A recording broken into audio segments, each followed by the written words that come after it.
with this we're going to carry on to wrap it up on a very important subject, and I'll start with Catherine.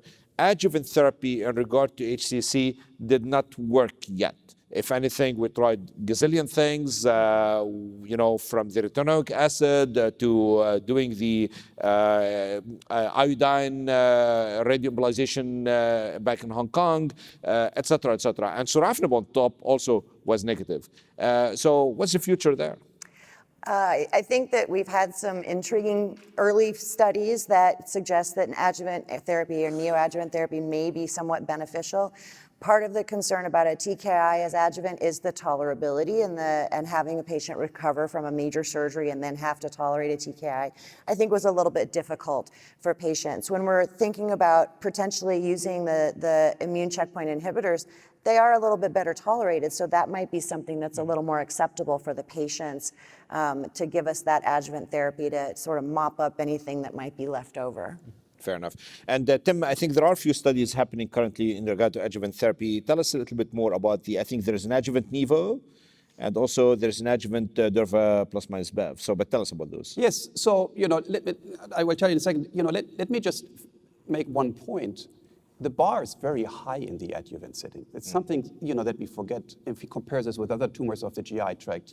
Actually, our surgical and interventional colleagues, they have very good data. Patients have very, very good outcomes. So, the bar to improve this is actually very high. Now, yes, coming back to your question, the immune checkpoint inhibitors are being evaluated.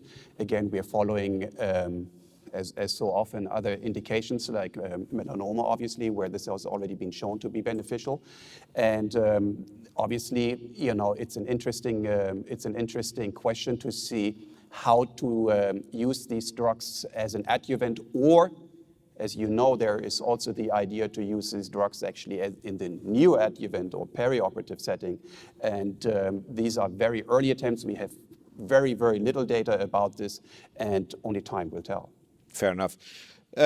Ricardo, back to you, and you are the expert here. TACE. How often can you do TACE?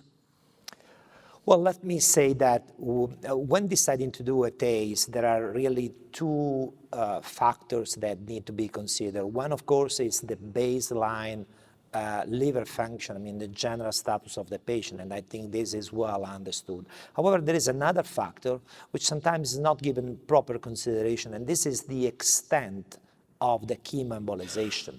This is something that we all consider for surgery, where everybody acknowledge that a small segmentectomy or subsegmentectomy is clearly a different scenario than a major hepatectomy. But the same applies also for chemoembolization. It's not the same impact on the liver and the general condition of the patient if you truly do a good job with super or ultra-selective catheterization of segmental or subsegmental arteries as compared to just injecting in the right or left hepatic artery. So the combination of these two factors is the main driver on the impact, and therefore is also the main driver for the opportunity to repeat the treatment as needed. This is extremely important, and particularly because we know that this is not only a way to protect normal liver, but also a way to maximize the antitumoral effect. The more you can go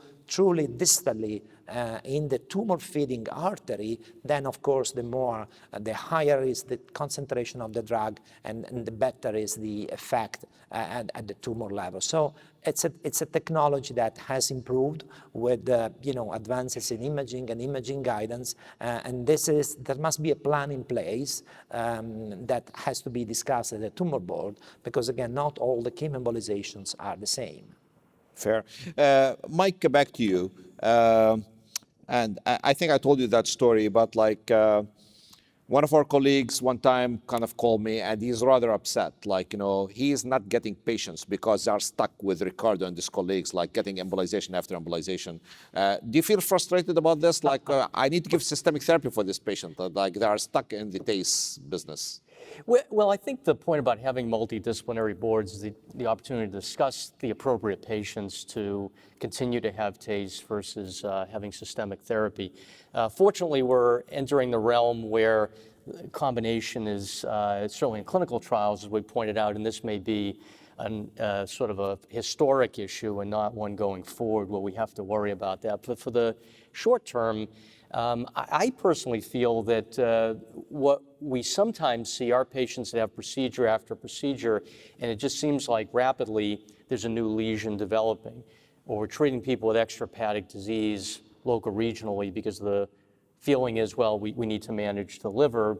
We're not so concerned about extrahepatic disease, but we should be. So I think as a medical oncologist, I would like to be treating these people earlier.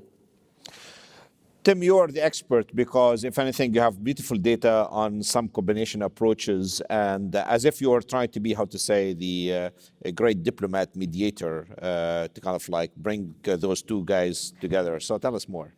Yes, I think really the key is to have a good tumor board. You know, you have to bring this together. And, you know, I can tell you when we first started this based on preclinical data, we were tested the combination of immune checkpoint inhibitors initially together in combination with tremelimumab and then in combination with tremelimumab plus durvalumab. You know, one of the key moments or special moments that I still remember in our tumor board was one of the first patients that was treated with the transarterial chemoembolization. And, you know, just as Ricardo said, you know, it was a very nicely done procedure that was directed to one side of the liver and the other side was left out.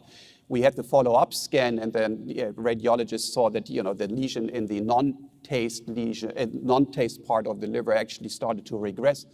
And our colleagues from IR were quite surprised because they noticed they had never been there. And I think these are the moments where you really start to understand that, first of all, case by case, there is different scenarios, and that, you know, this combination of interventional procedures such as TACE and immune checkpoint inhibitors can be very fruitful. And that's basically formed the base now for a number of large phase 3 studies that are currently being done, where this idea is being followed up, where we use the TACE in combination with the immune checkpoint inhibitors. And I think that will also take a little bit away this tension, if there is any tension between, you know, should the patient go to the interventional radiologist? Figure of speech. You know, that's, I mean, you know, it's, you know, we have to do what's best for the patient.